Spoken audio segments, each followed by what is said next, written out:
Good afternoon, everybody. Thank you very much for coming along to participate. This is the next episode of the continuing adventures of the Humanities and Social Change and European Centre for Living Technology collaboration. This week, we have the pleasure of bringing together speakers from both centres, from the respective sides of Cabotachin. And we will be hearing from the different perspectives that can be brought together from a number of ways of thinking with borders. So in terms of just kind of an idea of how the session is going to run, most people who are here will be familiar kind of with the format, but just to say that we will have a brief set of introductory remarks. I will try and be as concise as possible and leave the space to the speakers. So we will have four presentations, kind of four interventions, which will be directed by the team themselves. So at a certain point, I will just hand over to them. They already have a structure in place, kind of, and we'll run you through it. And then after about 45 minutes, we will take some questions at the end. Now, a first part of that discussion will be organised by the speakers themselves, because they already have some jumping off points, and then we can take other things from the floor. So without further ado, I suggest we just get right down to it. So in terms of the people that we have here with us today, we have four speakers, and I'm just going to give you their biographical sketches in alphabetical order by surname. So just to get started, so you can see in speakers, kind of our first speaker, Iva Iva Duncan, who is a writer and interdisciplinary researcher, whose research concerns relationships between political violence and watery spaces and materialities. He completed his PhD at the Centre for Research Architecture at Goldsmiths, University of London, where he developed the concept of necrohydrology, which addresses the ways hydrologic properties are instrumentalized through border regimes as technologies of obfuscation and weaponized against marginalized communities. His current research project, Submergences, proposes to explore the ways hydrologic knowledges and practices can be mobilized to imagine alternate strategies of resistance against such forms of environmental weaponization. Second member of the team is Francesca Forfano, who received her master's in human-computer interaction at the University of Trento and her bachelor's in psychology from the University of Padua. During her studies, she collaborated with the Research Centre for Analysis and Design of Intelligent Agents at Reykjavik University, and her research interest is in the user's understanding and perception of AI, social and ethical influences, and a definition of more human-centric design approaches. The third member of the team, Emiliano Guadaldo, his research focuses on the visual culture of the Anthropocene, with a particular interest in the relationship between contemporary art and the production of technical and scientific images. He obtained his PhD in Italian studies from the University of North Carolina at Chapel Hill. Before joining the Centre for the Humanities and Social Change at Ca' Foscari, Emiliano worked at the University of St. Gallen as a research assistant and public lecturer in Italian literature and culture. And our fourth speaker today is Teresa Scantamburlo, whose main research interests lie at the intersection of computer science and philosophy, and include the impact of artificial intelligence on human decision-making, the role of data and algorithms in social regulation, and the ethical assessment of AI systems. She's also interested in studying artificial intelligence from the point of view of epistemology and the philosophy of science. For example, some of the topics of interest there include the problem of induction, problem-solving approaches, and the notion of progress.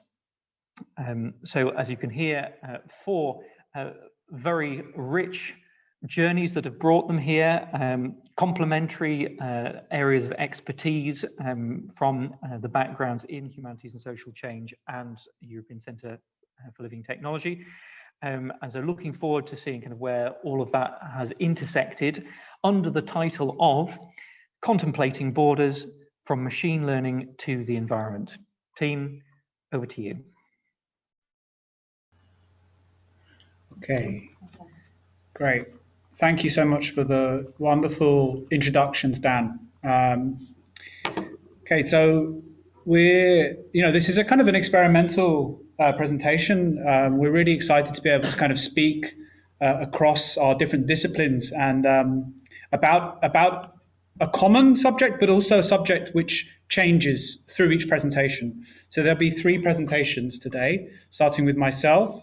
Then Francesca and Teresa will present, and then Emiliano will present to finish off. So we thought we'd start with some questions. Now it still looks quite dense, but these are some questions that we'll return to at the end of the presentation that we're interested in feedback on, or just to spark some thoughts from you guys. So firstly, how do natural technical environments contribute to the creation and control of borders, and how does bordering in turn impact environments? Secondly, how are borders spaces of adaptation? Thirdly, what is the impact of data and algorithms? That is not spelled right. Anyway, on immigration policy, what stereotypes and prejudices are amplified by AI? Can algorithms be used ethically to make decisions about migrants or asylum seekers? And finally, what is the role of visual artists in critiquing AI-centered forms of governance? And so each of these questions, which I'll return to this slide at the end, each of these questions kind of applies in different ways to each of the presentations. But I guess without further ado, I'll get stuck into my presentation.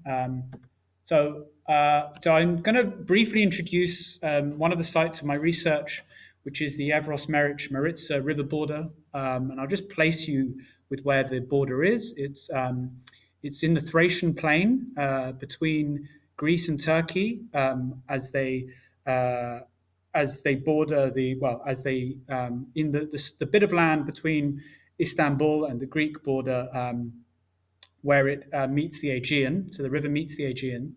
And then at the north, where it's known as the Maritsa, it is in Bulgaria. The Evros is the Greek name for the river, and Meric is the Turkish name. So the river's not always been the border. It was identified as the border in 1923 after a peace treaty at Luzerne, but it was demarcated along the 1923 river course. Okay, so this is important for what I'm going to kind of talk about now, is that the river has changed. So we've now experienced over nearly a century, so not over, but nearly a century of fluvio-geomorphological difference and change from the demarcation to the current border-river relationship. And so this throws up its own complexities. But just before I go more into that kind of history and its ramifications in the present, I'll just sort of give a kind of conceptual framing to my thinking, or my thinking with my collaborator Stefanos Levidis. So, where hydrosocial and relational thinking and theoretical work is increasingly understanding rivers as containing concentrations of the multiple social, political, and material conditions within which they are surrounded, borders, on the other hand, are increasingly understood as a diffusion of power and surveillance across technological, sociocultural, and environmental processes. So, as we'll see later, including in the context of AI and algorithmic governance. So this often means there's a diffusion which goes beyond the drawn borderline, which is the focus of my work today, and also away from the ports of entry into cities, into the interior, into digital space, etc. The Evros border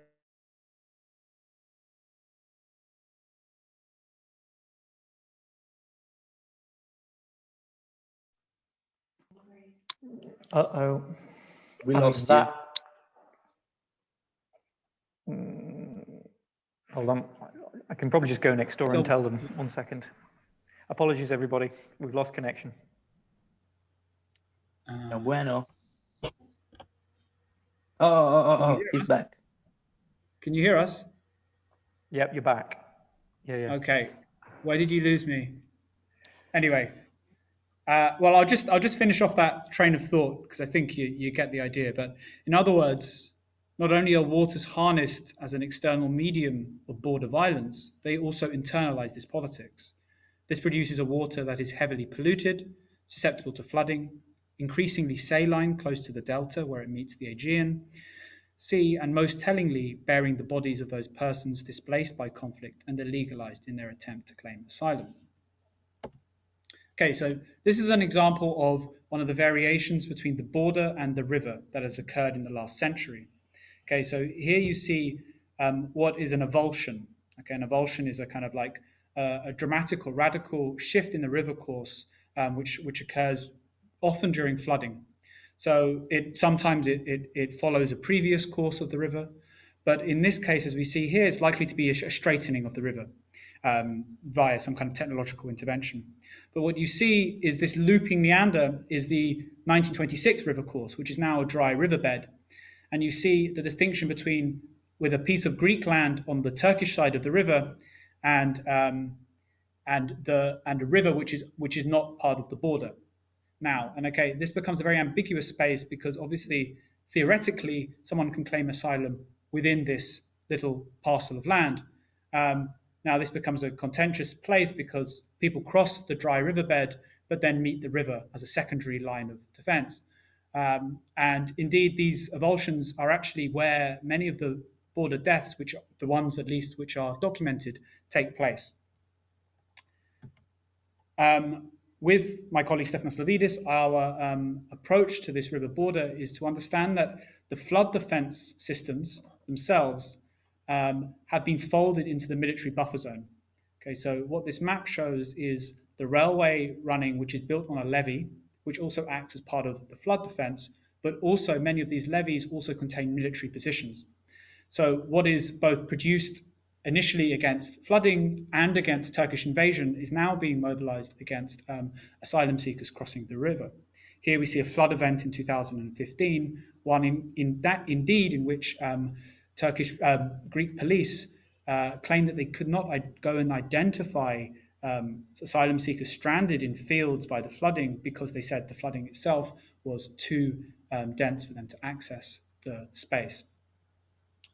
And our theoretical hunch was indeed proven only last October when new border walls were being built along those avulsions, those parcels of land. And indeed, as we see here, the Minister of Citizens Protection stated that these new fences would take into account the geomorphology of the region and will be constructed to act as a flood defense infrastructure for the protection of settlements and fields. So we can see this kind of binding together of the environment indeed as a space of both environmental protection of the state, but also as active infrastructure in border policing and the border regime. But what I kind of want to focus on a bit more today is really the object of the mobile phone and the kind of digital border as we see it. And I'll come to that in a moment now.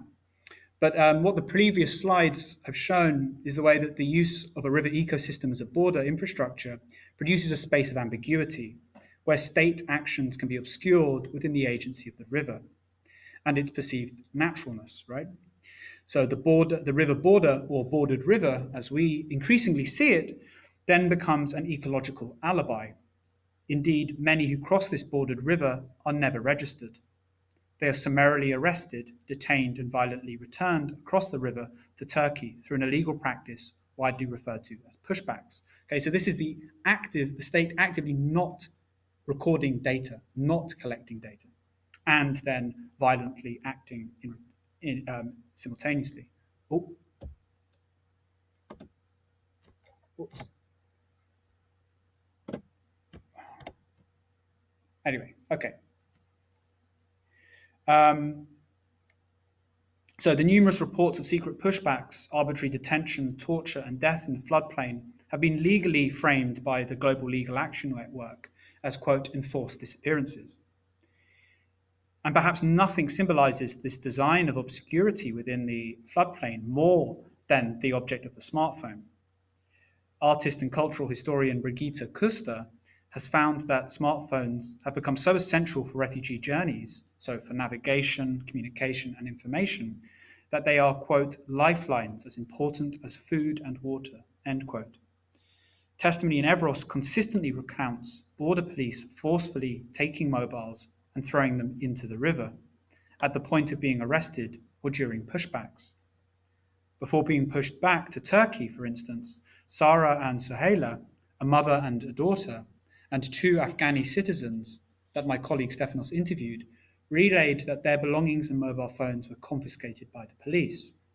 A relative of theirs was able to hold on to her phone by hiding it in a child's diaper. In another example, Kuzey, a Turkish asylum seeker we interviewed in February 2019, described how his mobile phone was thrown into the river in front of him. And he relayed to us, quote, "After we were taken to the Turkish banks, we asked for our phones back. One of the police officers said, 'Ah, yes, your phones,' and threw both of them in the river. They jumped on the water like stones," end quote. These testimonies, amongst others, demonstrate how the river has been deployed as a rudimentary mode of digital erasure. By breaking the device, the owner's movements become difficult to trace. As the mobile enters the water, the GPS signal cuts. All the photographs and contacts stored in its memory are wiped. The phone becomes inanimate, indeed like a stone thrown into the river, entering into its turbulence and into its sedimentary life. Here the river, bearing perhaps thousands of mobile telephones, itself becomes an archive of digital erasure. Of course, cloud data remains, but this is not useful in the moment for stranded asylum seekers. In the case of the Evros, the submergence of the phones symbolizes non-reception, as the denial of access to the infrastructures of communication. People do not have their fingerprints taken. They are denied even the 3-month leave to remain cards. Unable to make the claim for asylum, they are then violently beaten and exposed to the river and its muds as they are left on the other bank at night without a means of navigation. The pushback is the exact denial of reception, physical, administrative, emotional, and digital. Carried downstream in the sediments of the delta, at the threshold of the Aegean, smashed and waterlogged mobile phones accrete with the sands of shifting islands, while lithium from their batteries seeps into the ecosystem. However, these migrants who make it across and evade the police at the river have found an alternative method for challenging the state's obscuration of systematic pushbacks, exactly through their mobile phones. Once crossers reach the Greek side of the river, they make a point of becoming as visible as possible. For example, in April 2019, a group of 61 border crossers from Syria and Iraq went straight to a building in Orestiada, which is the largest town in the north of the Evros region, where they rang the doorbells of German and Dutch Frontex agents, so Frontex is the EU's border agency, to generate as much visibility in their attempt to submit asylum applications. In this case, more visibility is considered to make pushbacks less easy to cover up. In May, the same logic of visibility, this time on social media, shows how such a process can be used to leave a digital trace and prove the existence of the pushback. So this is my last slide, and I'll wrap up with this, but I'll just talk about the kind of history that is actually within this simple geotag, right, that one might send to a friend even. In the case of 3 Turkish asylum seekers, Aisha Erdogan, Kamil Y, and Talib N, after crossing the river, Aisha shared her location in the Greek town of Chemonia. Indeed, she made it by the railway station and indeed right by the police station. She then posted a video of herself asking for the UN and Greek authorities to protect them from the feared pushback. The entire course of events was covered live on Twitter by journalist Zübeyir Koçulu. Despite maintaining attention on social media, sharing live locations, receiving regular coverage from journalists, they were still pushed back. On the 4th of May, Aisha shared her location to indicate that they were in custody. When her lawyer contacted the police, this was denied, and on the following day, May 5th, they were detained and released on the Turkish side after having their belongings and phones seized prior to the pushback. In this case, the police's denial of the digital timeline of events presents a clear example of the politics of visibility of the pushback, where clearly recorded events are denied in line with legal suspension. Cases such as Aisha's present a method of self-evidence production as counter-visuality, whereby she retains her subjectivity despite the state pushing her back nevertheless. The border as an ecology figures as a space in which visuality and counter-visuality are in constant tension between subjectivity or autonomy, these which the Aisha asserts, and the authority of visuality performed by the state, which does not even deny this, but pushes her back in the manner of having complete impunity. Counter-surveillance strategies are here deployed due to the state's intentional abdication of its responsibility and intentional inaction on information it collates through its own surveillance infrastructures. The very awareness that Aisha must produce such images and share them as widely online as possible is a clear response to the long-standing exercise of systematic pushbacks and the state's control of images, a violence obscured by this control and within this ecology of denial. And just the last few thoughts here. While this may not directly address AI or machine learning, here I have tried to briefly show how environmental and digital spaces are highly contested in border regions, and are also spaces of practical adaptation. And finally, how data is intentionally not collected at the border, and algorithms are skewed in this way, and how asylum seekers are denied even the forms of algorithmic surveillance essential for the claims that they hope to make for asylum. Okay, I'll stop there and shift over to Teresa. You can take, yeah, or maybe this is better. The other PowerPoint, there is one. Okay, maybe I'll stop sharing. I'll stop sharing and then I'll reshare because there might be some complexity. Okay. So take this PowerPoint. You can take this one. The PowerPoint. Yeah, this one.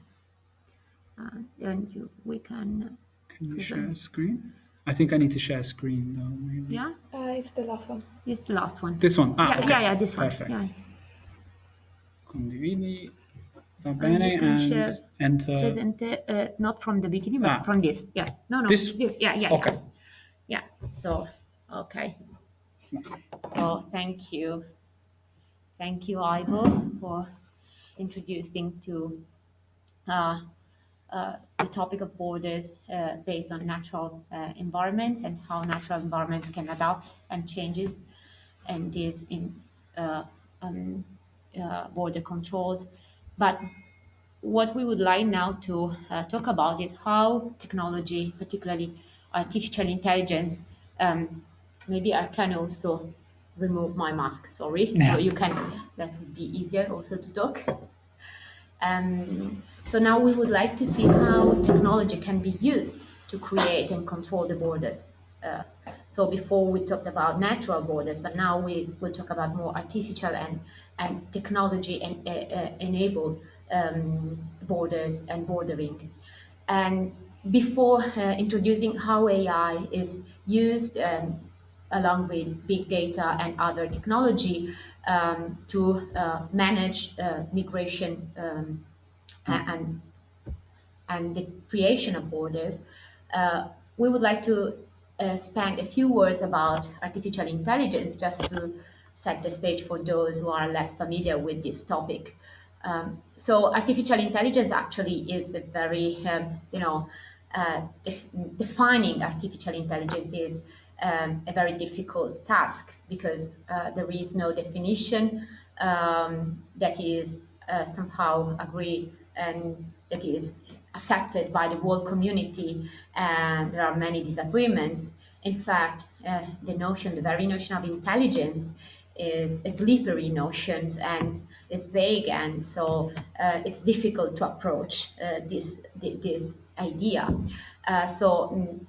Just let me say that actually AI researchers are probably more familiar with the notion of rationality, especially the idea of rationality, which is based on economic theory, where rationality means the ability to act so as to achieve the best outcome, where best refers to whatever increases a reward or expected utility.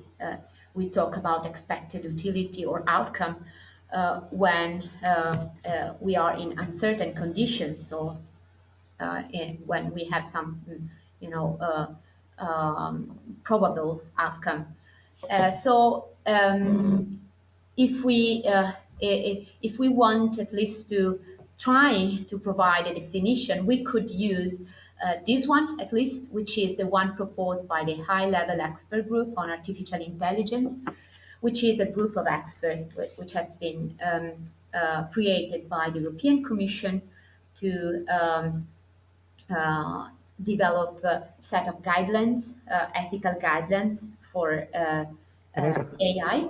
Sorry to interrupt, just 1 second. I know that you're trying to share the screen, but can't see anything on the screen at the moment. So if you've got something up, I'm not quite sure what's happening there. It says speakers has started screen sharing, but we couldn't actually see the material that was there. Would you mind trying again? Can you see anything now? It's right that the screen sharing is in pause, stopped. Okay, the triangle, like the play. Okay, try that. Is this working now? No. No, still not, I'm afraid. No, I don't see anything. Or maybe nuova condivisione. Yeah. Yeah. And this. Do you see now? You see anything now? No, C'è it's scritto ancora che in still said pausa. pausa. No. Oh, this is very strange. Or if you want, we can use also this PowerPoint in the browser. Online one. Okay. Yeah, if you that is.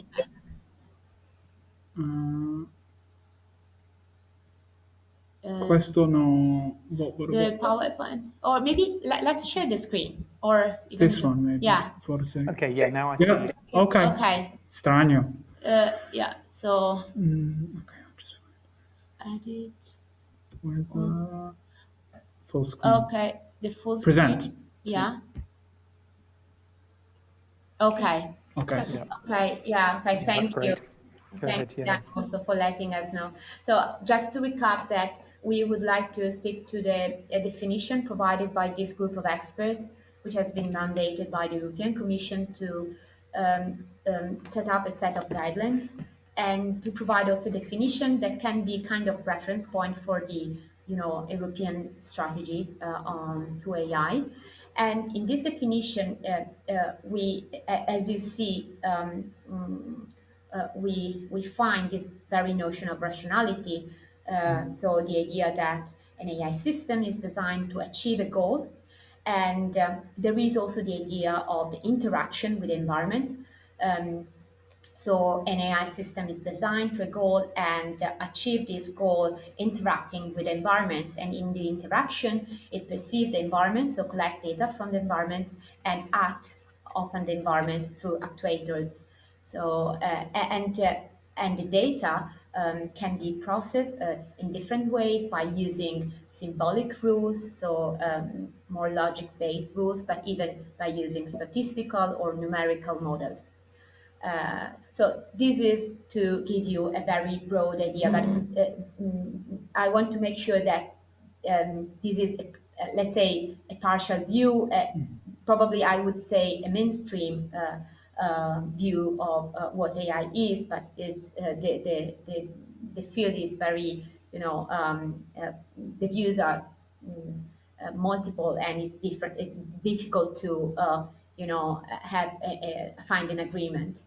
So I just want also to show you, if you can, yeah, thank you, Iva. That also the AI is also very broad spectrum of domains and areas. So when we talk about AI, we're talking about different problems. So we can tackle problems of reasoning or planning, learning. So AI can be used to, let's say, address and trying to solve different type of problems. And there are different approaches to tackle this problem. And when we talk about AI applied to borders control, we are mostly talking about machine learning, because machine learning is probably one of the main areas which is involved in the in classification task and in the applications of we will talk about in a few minutes. So just to say that when we talk about AI, we're not just talking about machine learning, although machine learning is, of course, a key domain, let's say, in the AI realm, and of course plays a very big role. But this is not the whole field. Okay, just to make it clear. And so, if you can go to the next slide, thank you. Just to complete this very sketchy, let's say, presentation and description of AI, and particularly the techniques which can be more meaningful in the management of migrations and tasks involved in the migration control. So in classification, I would say that this is probably one of the key tasks when we talk about migration control, because by using machine learning, particularly supervised learning, we are talking now about supervised learning, we are applying these algorithms to classify individuals, and individuals can be objects, but even such human beings. So this is, I think, one of the most intriguing properties of, and probably most of the critical properties of classification and learning algorithms that can be applied to everything in principles, or at least everything that can be somehow represented in a way that is understandable by a computer, let's say.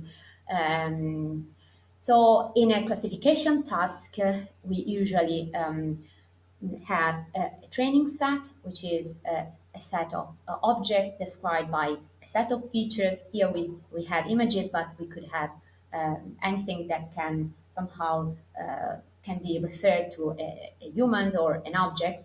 And as well as features, we have classes, which characterize the membership and identify object membership, the classes of the object.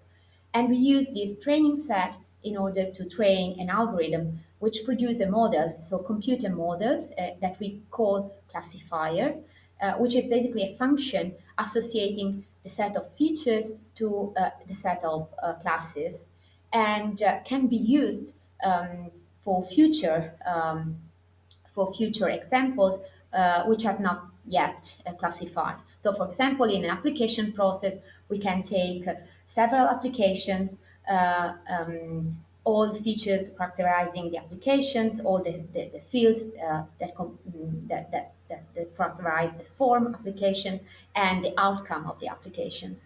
And so based on these, which are past human decisions, the algorithm create this classifier, and this can be applied then to future applications. So people can be then subject of algorithmic decisions, and this outcome can be used to either accept or reject people in an application process. And of course, this can be problematic because, of course, humans come with human rights, and so we need to take into consideration the respect of human rights when we apply this algorithmic decision-making process. And my colleague Francesca now, we will briefly describe, to give you just an intuition of what type of applications we may have, and which are actually in place in several parts of the world to manage the borders and the flow of migrations, and somehow make decisions about these people. So we would like just to give you some input. Of course, we cannot exhaust the problem and the main field. Okay, thank you. So I will connect from here. Yes, please. And I will tell you a little bit more in detail some case study that's coming from the use of AI that has been done in the border. So when we speak about technology using the border, we generally speak about smart border. That is the fact that border police are now using AI, drones, and big data uh, to facilitate in some way the asylum and the visa process, but also they're trying to identify and track migration and migrants. That on one side bring many benefits. For example, is facilitate and is we are able to process a lot of data and a lot of visa, but at the same time, of course, raise also ethical concern about the consideration of human rights, as Ivor was suggesting before, like we saw the telephone that's been put it in, been thrown away, thank you, in the river, and but also like the general treatment of data. We saw, as Teresa said, that we're collecting a lot of data for the work, the artificial intelligence, and also it's also important to consider it, how it will be used and where they will end up. So what has been done with the data. So in the following example, we will see the case of US, in particular with the border with Mexico, and also a case in Europe, so with the UK. We will say that in general, like our understanding in these two cases, we see some common risk. Of course, the use of AI might impact the integrity in the sense of physical and psychological integrity of migrants and their family, but also the fact that migrants most of the time they are not asked the consents for the use of data, and even if they ask the consents of data, we are still missing the meaningful informed consents. That means that humans should be informed on how they really be used the data and what are the purposes. And sometimes this communication is a little bit tricky. It's like a document, a form that is just signed and is not totally understanding of what this means. And the last point that we will see is that the biased outcome that come from artificial intelligence, they might lead to some bias also on people that might reject visa or do discrimination, even if there is some human agency. So I will start with the first case.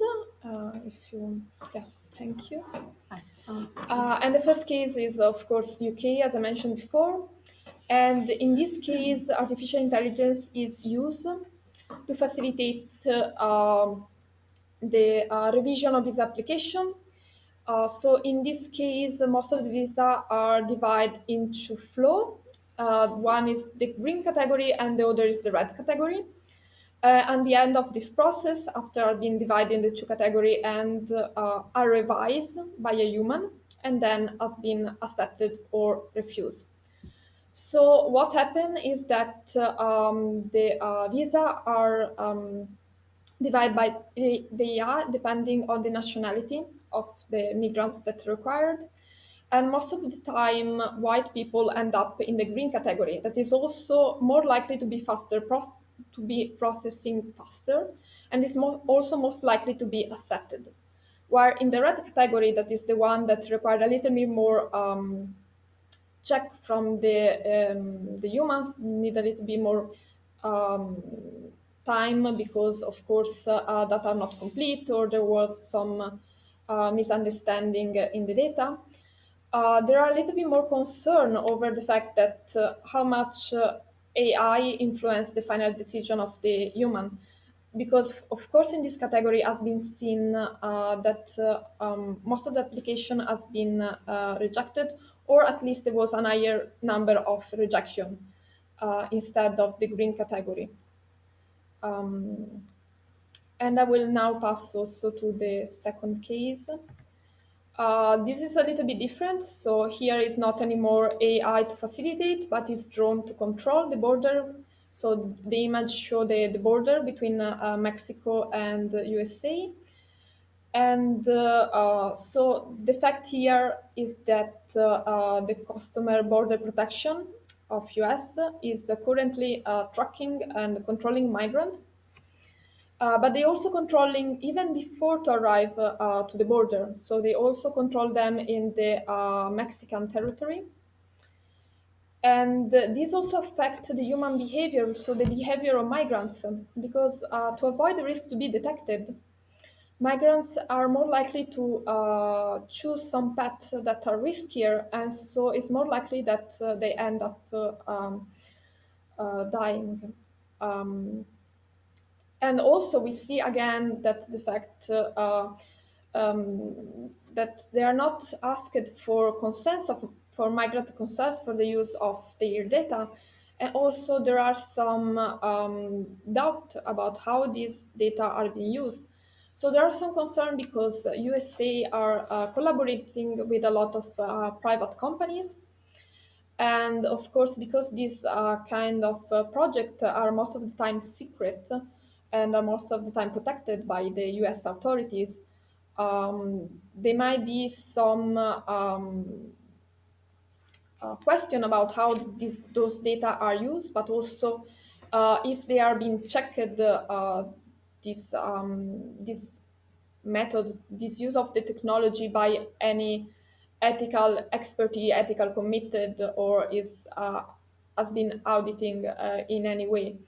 So we have seen that even though artificial intelligence that can actually help in the process of migration, so in the application of visa and asylum, there are also a lot of ethical concern and risk that we need to take in account.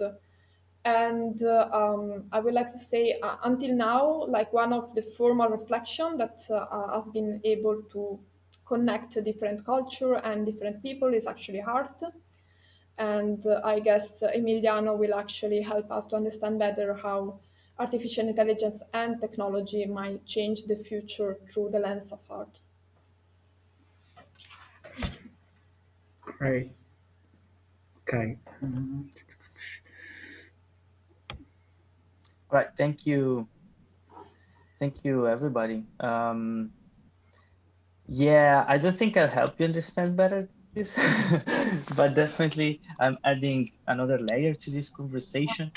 Yes, so in the background we'll have this work with this artwork by Hito Steyer. I think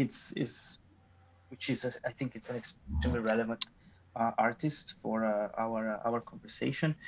You will notice that she brings a very different perspective. What is great, I think what is really relevant about Hito Steyer's work is that she's both a visual artist and a theorist. So it's really a interesting figure in the panorama of contemporary art in general. So let me get. I wrote a short paper just to be sure that I don't go over my time limit. So for those of you that maybe are not familiar with Hito Steyer, she is without doubt one of the most recognized contemporary visual artists in the world as of now. A pupil of legendary video essayist Harun Farokhi. In the last 15 years, Steyer's work has explored subjects such as the production and the afterlife of images in the digital era, the political role of the art institutions in the 21st century, as well as the relationship between surveillance technologies and securocratic governance, algorithmic biopolitics, corporate aesthetics, and the progressive militarization of everyday life. Steyer's videos challenge the threshold between digital democracy and societies of control and their aesthetical production. For instance, the 2013 mock tutorial video titled How Not to Be Seen, a fucking didactic educational .mov file presents a variety of practical often ironic, techniques to avoid being captured by the machinic vision of drones, satellites, and the surveillance assemblage. For Steyer, and I quote, "The digital networks that visualize the world today serve to exploit the masses in the name of control, power, and profit. We are implicitly aiding and abetting these monitoring systems through a regime of mutual self-control and visual self-discipline. Hegemony is increasingly internalized, along with the pressure to conform and perform, as is the pressure to represent and be represented. End of quote. In How Not to Be Seen, choosing to disappear and concealing oneself becomes synonymous with the refusal, a refusal to give in to such pressures and the refusal to participate in these networks of exploitation. Later on, in 2015, Steyer's video, which is one of her most famous works as of now, titled Factory of the Sun, was presented as part of the German pavilion at the Venice Biennale of 2015. In Factory of the Sun, Steyer uses a maelstrom of visual registers, blending documentary filmmaking, video game graphics, corporate branding and advertising, dance routines, and newscasting to tell an apparently absurd story of exploitation and energy production, where the dance moves of a team of laborers are captured by an algorithm and transformed into solar energy. Factory of the Sun is an allegory for the web of exploitation and the effects of real subsumption of society, what autonomists and workerists, thinkers such as Tronti and Antonio Negri labeled as the social factory, but brought into the 21st century digital culture. In my super brief presentation, I would like to think first, along with Steyer, about these topics of algorithmic surveillance and governance, and then to discuss shortly her recent artwork, This is the Future, which is the one you are seeing in the background. Also, sorry for the quality of the video, but it's really difficult to find full versions of this video. So the only one that I have available is basically this version that's been filmed by somebody that actually went to the Venice Biennale in 2019 and uploaded it on YouTube. Well, thank you, anonymous stranger.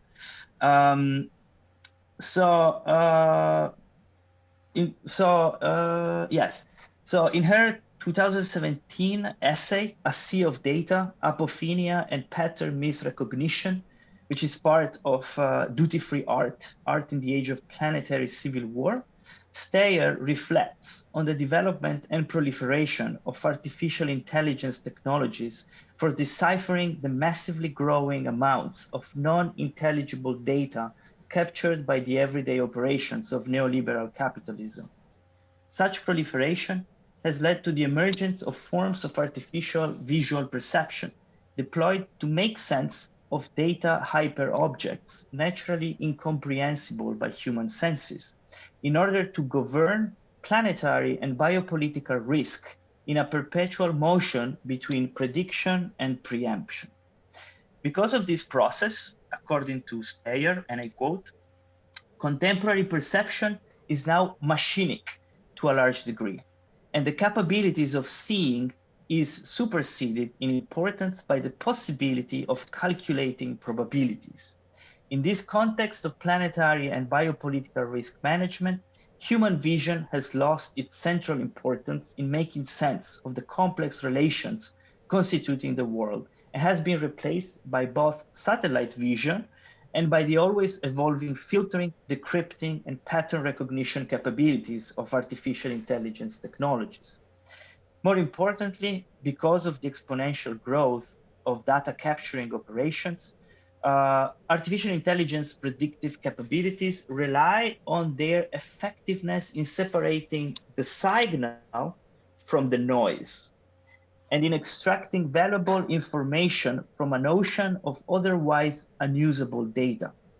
But the definition of noise and the exclusionary logic of pattern recognition are not neutral concepts, but instead, according to Steyer, these are more often than not sociopolitically, ideologically, and racially defined. Separating signal and noise, good data from bad data, is fundamentally a political operation.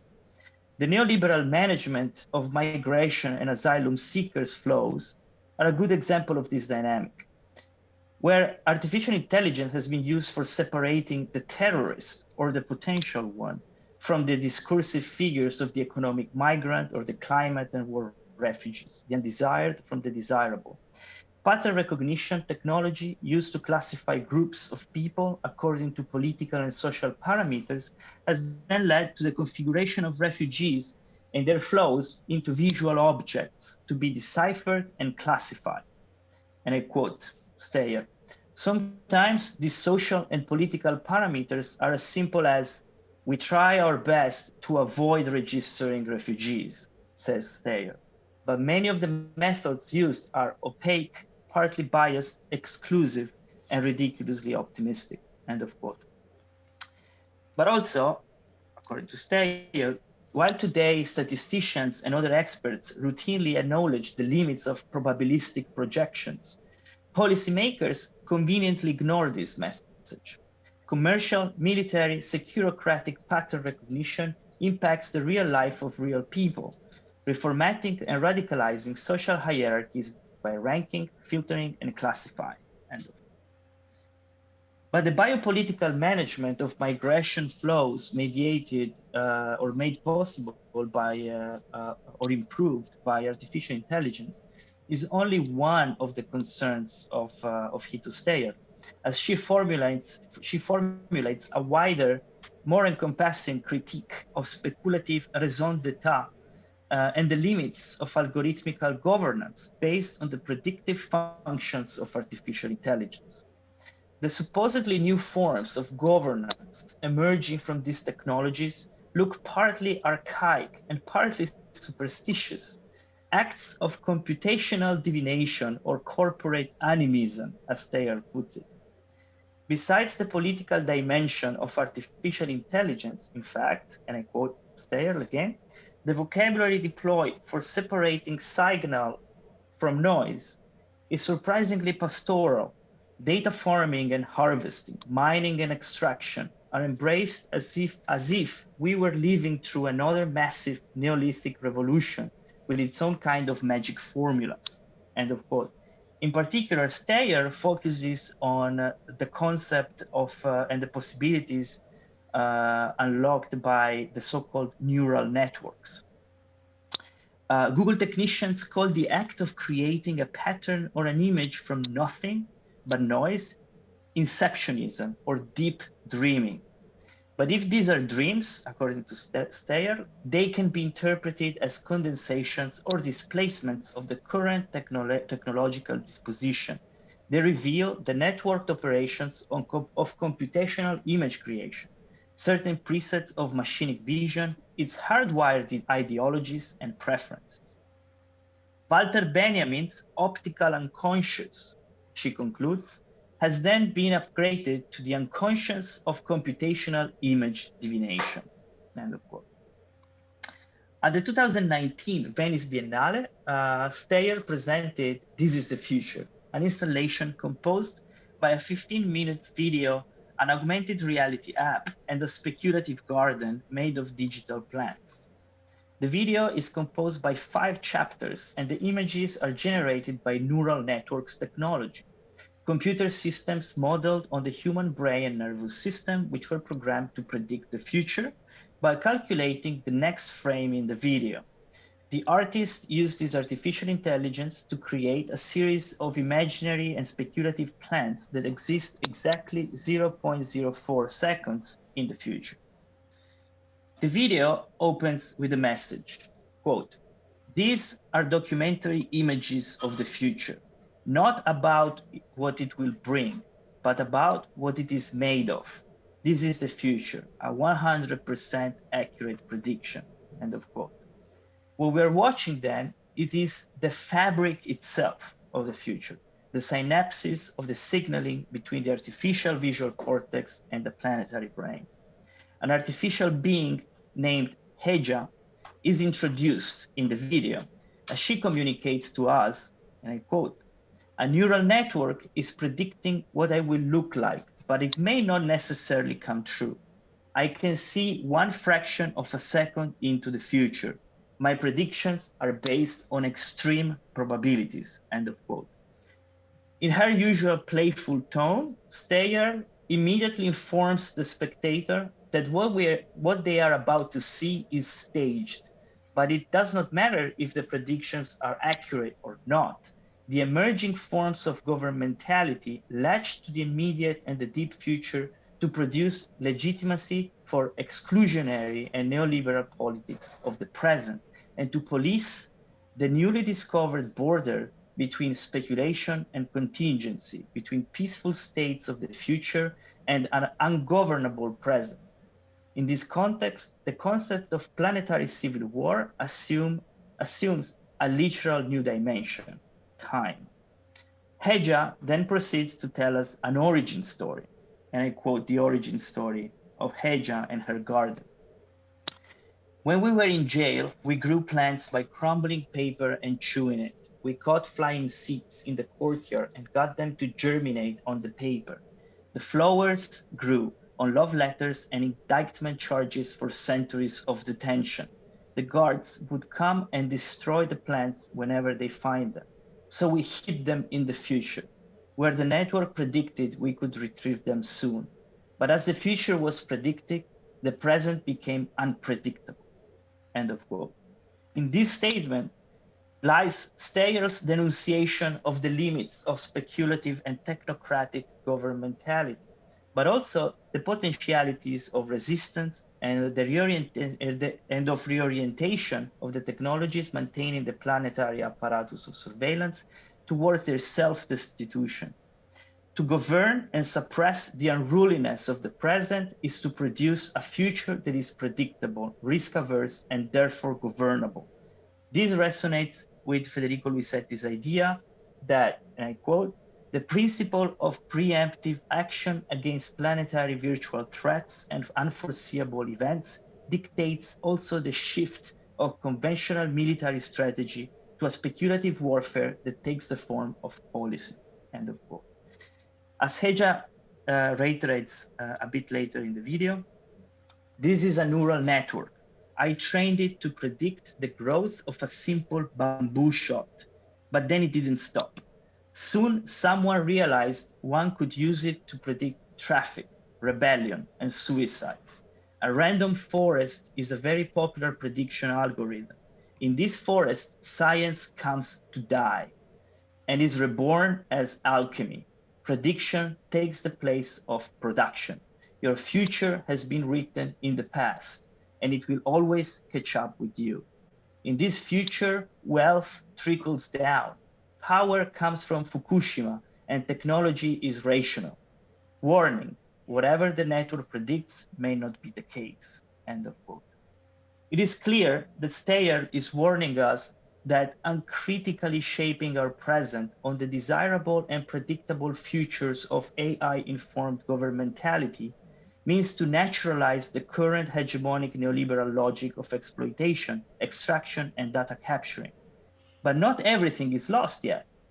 The digital debris has not stratified yet, like in some of the Anthropocene fantasies of deep time archaeologists. We still have a chance to sabotage the algorithmical prophecies of artificial intelligence. And I quote the conclusion of the video. "Let me make a prediction. None of this will ever happen. I will never enter the future to look for my garden, because it is already here, because whatever the future will be, it starts here and now." And that's the end. I don't know where you guys are at in the video right now, but oh, it restarted. Okay, yeah, fine. But yeah, Thank you. Yeah, at this point, like I can send you the link, or if you don't have it, so maybe you can see it with audio, because also the actual voice of Heja has been produced artificially, so nothing of what we see in this video is real. So there's this kind of like play between what is real and what is not, but the voiceover openly tells what you're seeing is not going to happen. So I think it's a very interesting experiment by Hito Steyer here, and I hope that this can bring a different perspective, a very critical maybe perspective on the politics of AI. The same problem. Yeah, because we have nuova condivisione, I guess. Do I have to do it again? What was the yes, button I maybe, pressed before? or maybe we can, no, Questo. condivisione. Oh yes, sorry. In the meantime, can I answer Andreas? He asked some from references. Yes. So Yes, because I found it really extremely interesting, these statements. So I would love to read more about it, and that's why I asked this. Yes. No. Yeah. So as I anticipated at the beginning of the talk, Steyer is a very prolific writer as well. So she has two collections of essays. One is the Wretched of the Screen, written with Bifo Berardi, who is another legend of this autonomist Italian Marxist autonomist thinker. And then this, which is more recent, which is Duty-Free Art, Art in the Age of Planetary Civil War. And specifically, I mean, all the essays contained in the book are very interesting. But specifically the one that I used more for this short talk is this one, A Sea of Data. Can you stop the screen sharing? I only see it small. Oh, I can write it here in the chat if you want. Okay, that would be fantastic. Yeah. But she's a great writer. She's a great video artist. She's a very relevant voice. Maybe we can copy and paste in the chat. Yeah.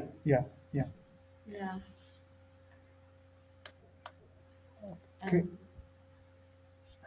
See. So can you? No, we are not.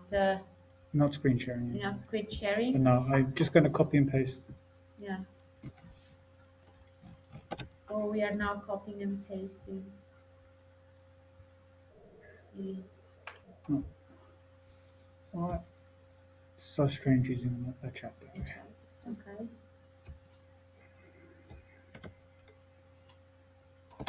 Okay, we've just pasted a long list of questions in the side chat, but obviously any other questions one has had, you've had during the presentations, we're keen to hear. I think it's been provocative in many ways, and I think it's been interesting to see different entry points into these different politics, but also overlapping conditions. And can we also pose questions? Each other, yes. Yeah, I think so. Because if I may break the ice, I would have questions for Emiliano, because when we were preparing the presentation, and of course he a little bit anticipated some ideas from this artist, but now I got a better intuitions of the message behind this art. And I was wondering, because I'm not, my knowledge on art and AI is limited, but I know that there are many artists who are now working and producing art specifically to raise concerns and let's say, also contribute to the reflection on the social impact of AI and the ethical impact and so on. But there are also several criticisms, and it's not even obvious how these art are also truly supporting or are contributing to uh, uh, to have a realistic idea and picture of AI. So, for example, I was struck by the description that the author you were mentioning provided about AI, about neural networks, these analogies and this emphasis on the connections between neural networks and the brain models and the synapses and everything. But from a scientific point of view, I think, and probably Andreas, I think he would be much more better than me in describing this point. There is a mismatch. So I don't think that from a scientific point of view, we could say that neural networks is representative, is a good model for the brain. So it's more a technique. Right. Although the neural networks can be very complex architecture, we are far away from providing a computational model of the brain. So there is a huge gap between the engineering work and the more modeling and cognitive studies of the human brain and everything. So I was wondering whether you think that what is the responsibility of these artists in also providing a good view, which is also scientifically sound, of AI and this technology. So because I would be a little bit skeptical about some statements I heard before. So what would you say?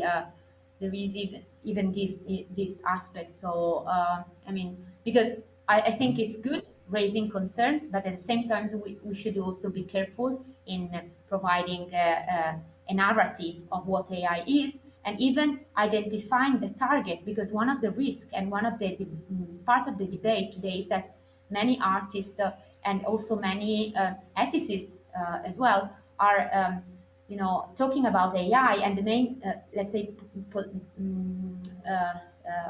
target is AI, but actually AI is just a field which is used to serve an ideology. Mm-hmm. So if the ideology that probably we should criticize and we should debate is more, absolutely, is not AI in itself. So probably what we should discuss is about our view of science and technology today, our narrow view of science technology, rather than a specific field.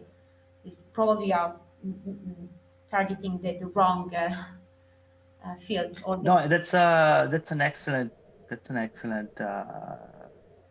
comment, and I realized that also when you introduced your talk, that how also difficult it is to talk about these topics in a precise and competent manner, even when you are inside the actual scientific production of AI studies and so on and so forth. You are absolutely right that we're talking about ideology, and I think maybe I misrepresented Steyer's perspective, but that's exactly the point. Like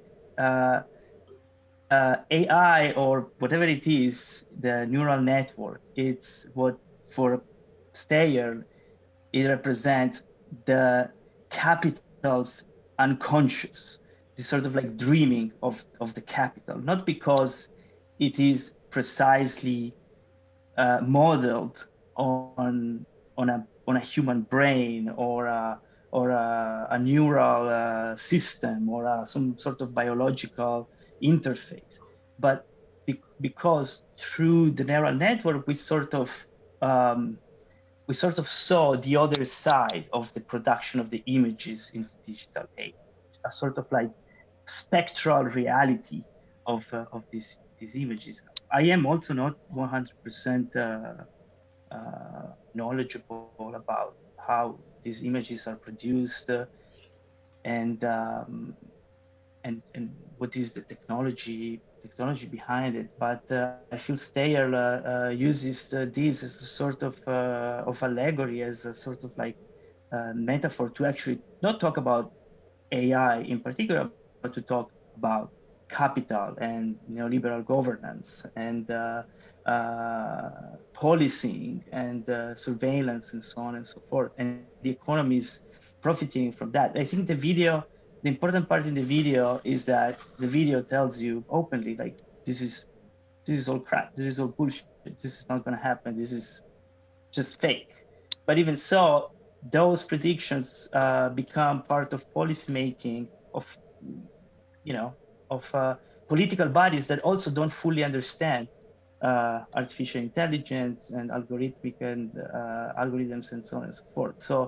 So in a way, even this lack of understanding, that does actually create actual real policy that affects real lives and real people and so on and so forth.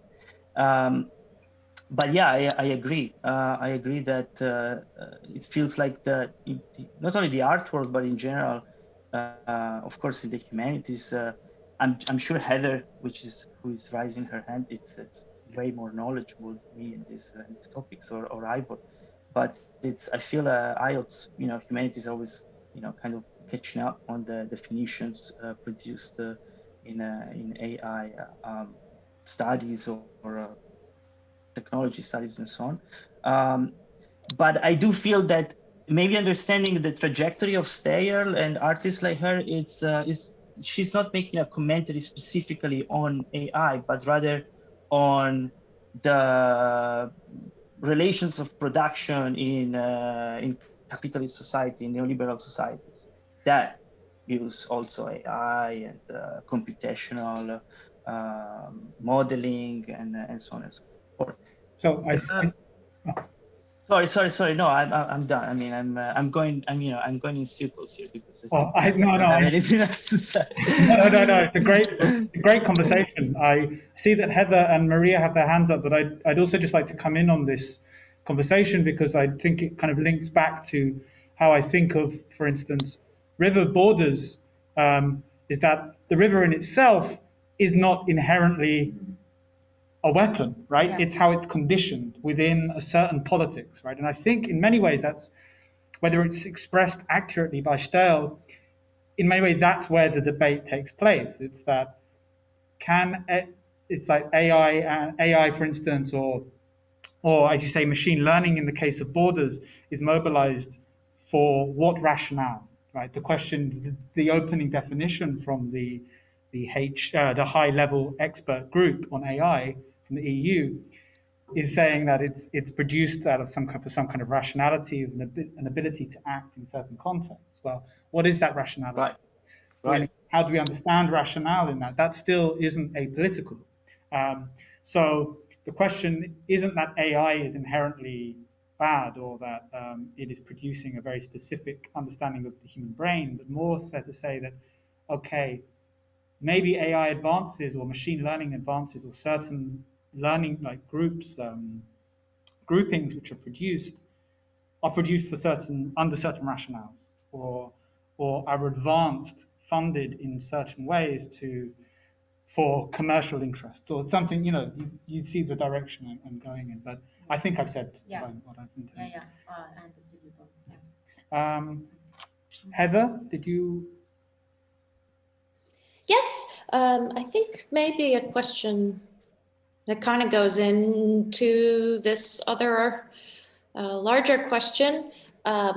It's just a question about how each of the AIs that you're working with, what sort of algorithms and information they're trained on, because that's always an important part in shaping what the AI is, or the algorithm is able to see.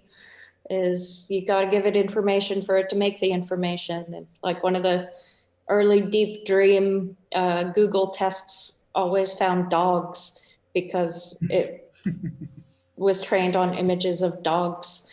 So I'm just wondering what sort of training data or information or material the different AIs that you've been hanging out with have been trained on?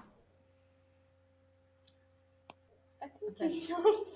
I mean, it depends. Okay, this requires a more in-depth investigations about the application.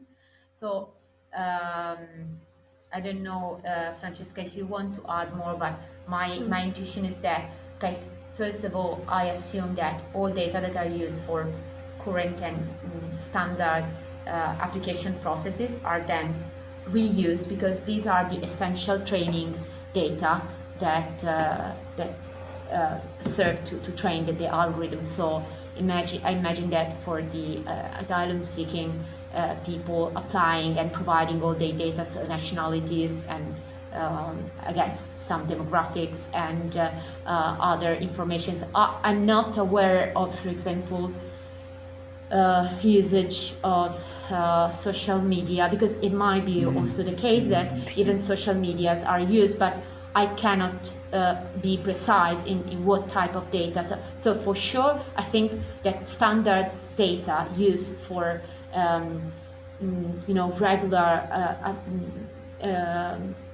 migration application process are used, but probably there might be further data. And one of the issues stressed about by Francesca is the fact that if we involve even the private companies, and these algorithms are developed in partnership with private companies, we are not able to audit, or at least to open the process and see, for example, what type of data, because this is the private secrets of the company, and this is difficult. So this increases the opacity of the process, and so this is one of the issues. Because we cannot, similar problems are in, for example, risk predicting system, risk, risk for the prediction. The predictions for assessment for the risk of reoffending. So, for example, the famous case Compass in US. Is this North Point is the company which developed the tool, but the tool is a for-profit, is done by for-profit companies who have no interest in sharing the algorithm and the data used. I've considered the questionnaires which are used for collecting the information, but and all parts of the data that are used in the risk prediction assessment tools are common data that are asked by the police, but and further data concerning, for example, the level of educations and even some risk features concerning, drug usage and such things similar. But in the case of applications process for asylum seeking is I've never considered a specific use case. But I guess that some data are those standard data plus further data that we don't know. I was thinking that you mentioned Compass, also like where and how the data are collected, because if for the training I use like this Past decision, and this decision I make, I don't know, like one country was in conflict, so was a lot of rejection that maybe has been trained by some condition that was before and they are not true anymore, and so you're not really able to understand completely. The quality of the data also might be even another problem. Algorithms still responding to data legacies, like legacies which haven't been, just still dormant, or not dormant, but kind of underlying within the kind of data set.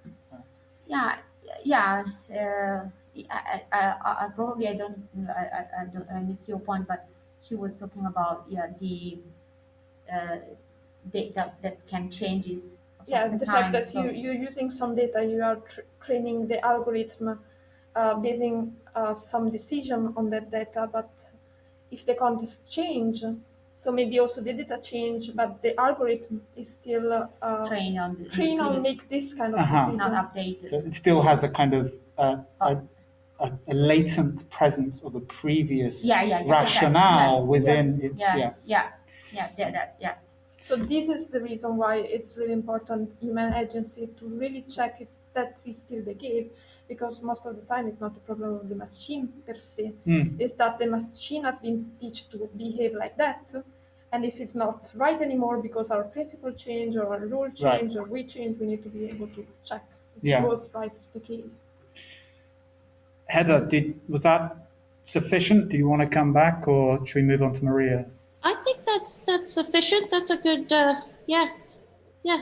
I'm sorry, because yes, you probably would like to hear more specific data records that are used, but I mean, we don't have fresh. We found some partial information because it's not even easy to find. But that's a good point. You know. Yeah.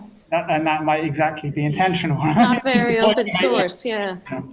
And depend from the technology, which kind of algorithm. I mean, Teresa before show a lot of different cases. So Maria, did you want to come in? Yes. So yeah. First of all, thank you. It was interesting. This different sequence of different presentation, different point of view. So also like difficult topics, thought-provoking stuff. So just one, well, not really a question, but just a more general comment. So it was clear the idea of classification from the side of artificial intelligence, like definition of borders, which can be done is a classification task for politics, for migration, all this stuff. Good. But yes, it was like behind the idea of politics in general, the idea of something negative. But we can also use, well, in my opinion, that the first idea of classification, making different, is something which is very natural. So we need to identify when we start learning the difference between ourselves, the others, between, I don't know, a chair, between other stuff. So actually we need the idea of classification. We need to identify and make a distinction between similar elements and find similarities between apparently different stuff. So I understand if the topic was connected to the migration, it was some more hot issue, but we also can think of the problem of classification as something positive, which is needed, which is interesting. So yeah. So what are your thoughts about it? I mean, this is the other side of the coin. So and if I may say, okay, this is an example. Of course, the migration policies and controls, of course, very critical itself.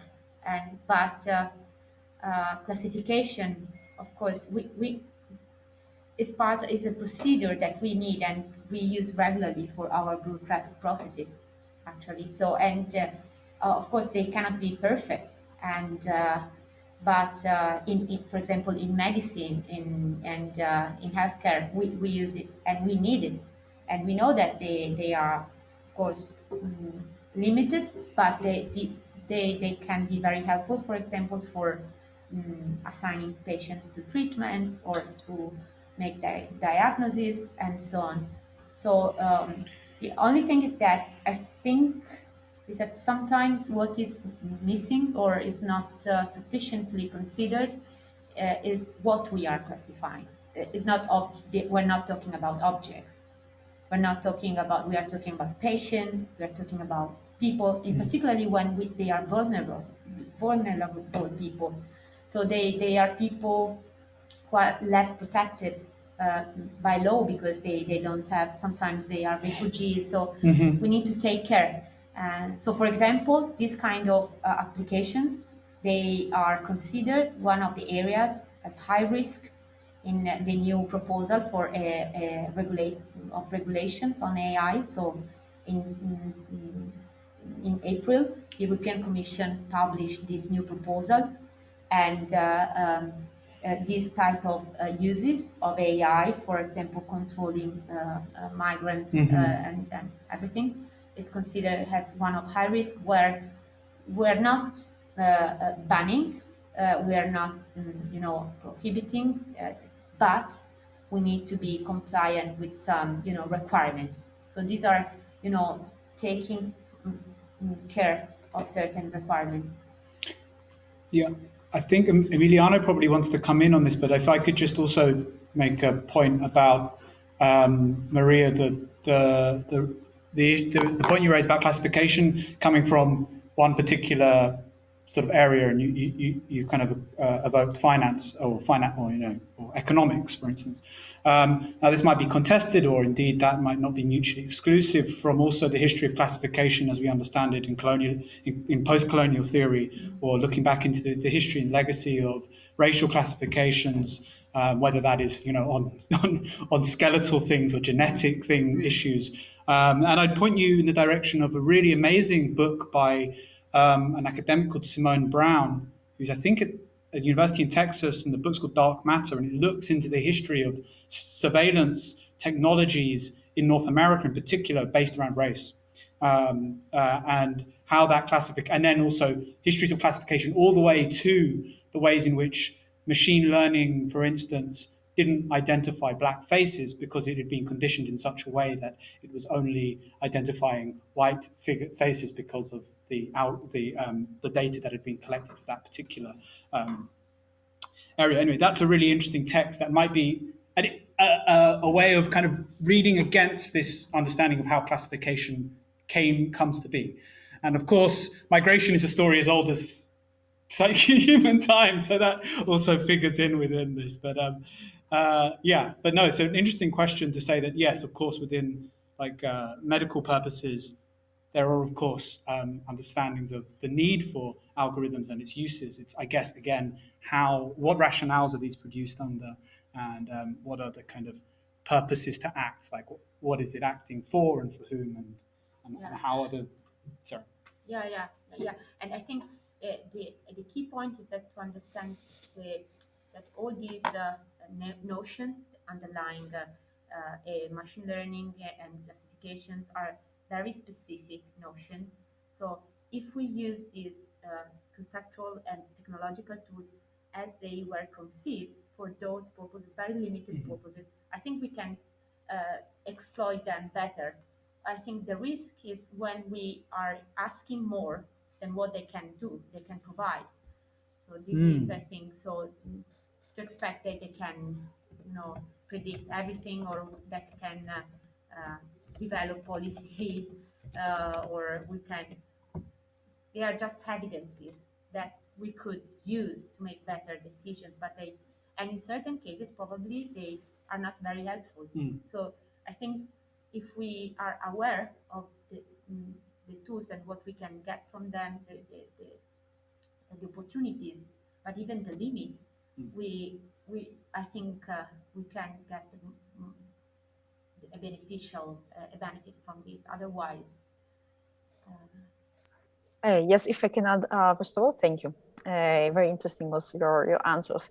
Yeah, as you brought up the topic of medicine, yes, that's a very interesting and hard case, because also in medicine, so the use of classification of technology and this stuff is not meant, it's not meant to substitute doctors, but just like is an additional aid to people. So in my opinion, even artificial intelligence, for example, for border protection, might be not something that has to make substitution with people, but just one more tool. So like as people control the fingerprint, for example, they can control documents, and they also use this stuff. But of course, I do understand that it should never be, Teresa, as you said, if you use some stuff for smaller tasks, they can be helpful, but we cannot ask them to do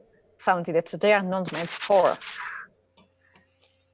So, right. Precisely agree with that.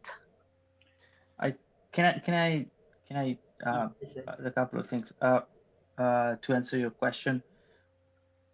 As Ivor was pointing out, of course, there is a problem of worldview of these classifications, and the history of these technologies is a dark history in part of military uses, and it comes from specific deployments during the Cold War, specific ideologies, patriarchal, white supremacy, Eurocentric worldviews, and in part, and that's part of Hito Steyer is trying to do, is to try to point out where this reappear in the unconscious of this technological means. And the other thing I want to say, today I presented the work of an artist that it's of course a very specific negative outlook. Not the most negative outlook, I gotta say, because you guys are in for a treat if you want to to go in that direction. But because this is still an artist that really wants to engage with this technology and wants to sort of reappropriate them to different uses. That's kind of what she's trying to do.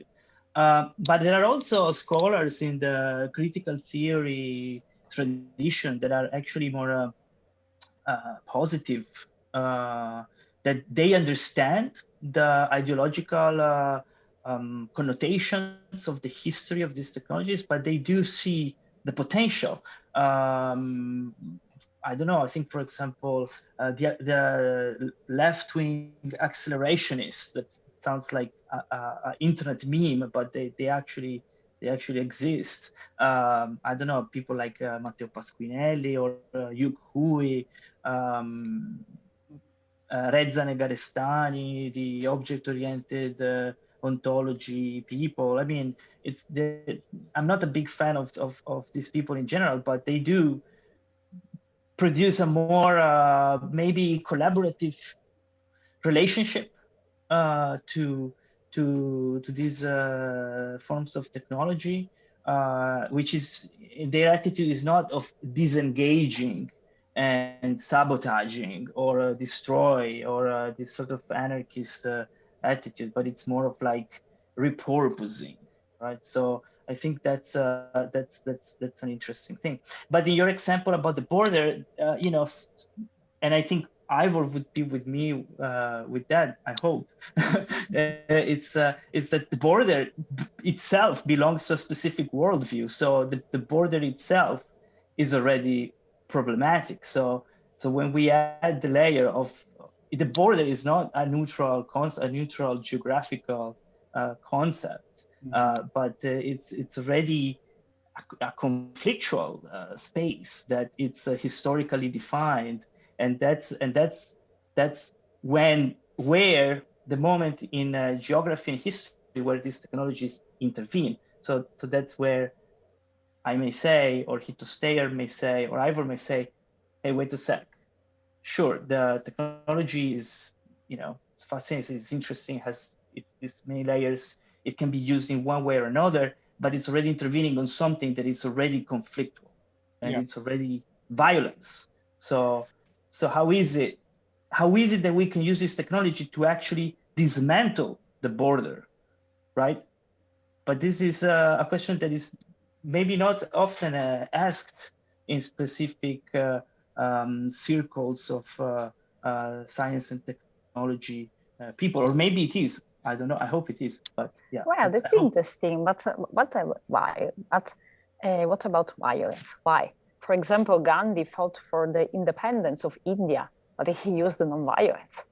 It was non-violence, but he wanted borders, because he wanted to have his own land, his own people, country, and so on. But it was non-violence. So I disagree that like separation means violence. Unfortunately, sometimes it involves violence. Of course, we have to fight violence. Of course, but now, Maria, I would just condition that with the fact that partition between India, Pakistan, and India and Bangladesh was a far from non-violent. Gandhi's another story. Gandhi's approach was non-violent, but the results were not necessarily non-violent. But no, it's a fascinating thing, and I think, I take you back to the kind of where this kind of like use of natural features, for instance, in bordering, comes from previous to Richelieu, but Richelieu describes it in France.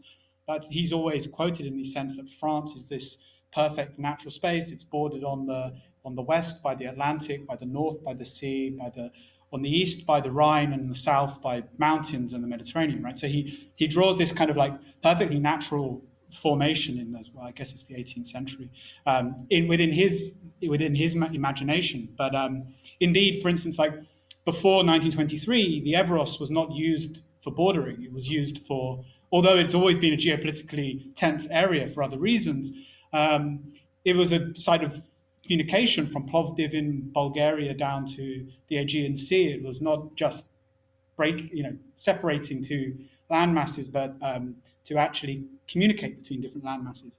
Of course, it's a much more nuanced story than that, but just to kind of bring the point in that, yes, there's, bordering has a long history, and of course there are many motivations for it, but that, there are points where it is defensive. So, for instance, in international river water law, the description of a river like the Evros is that it's an arsiphinious river which defines a state. So the state becomes defined by its quote-unquote natural borders. But if we understand that these are not natural in any way, because a mountain is also a community, right? The Alps is also a community, which is not just a border between Italy and Switzerland and France, et cetera. It's also within its own right a community. So it's always a lot more nuanced than these kind of like hard and fast distinctions, which a border tries to minimize, right? At least a very specifically delineated border. And in the last 50 years, we have seen a radical transformation. Borders have come a long way, shall we say, in the terms of how they've been internalized in so many different ways, and with AI. But yeah, sorry, that was a bit of a ramble. Thank you. Do we have other questions? I mean, I think the four of us could probably carry on talking for a long time, but I'm concerned it's now 4:45 on a Friday afternoon, and if people want to raise their hands, guests, I'll give a few moments. There isn't anything else in the chat, so unless anybody wants to come forward now, I certainly feel kind of that our four speakers kind of have given us a very wide-ranging idea of what we could be talking about and how this could continue and so on. And we've already had some really good questions. If anybody wants to speak now, by all means. O taccia per sempre.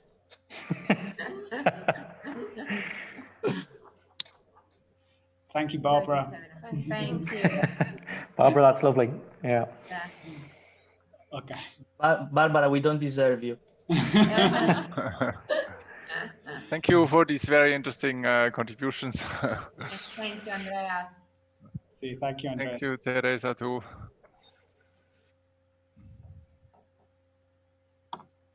Okay, so Okay. ciao, grazie. Ciao, Grazie.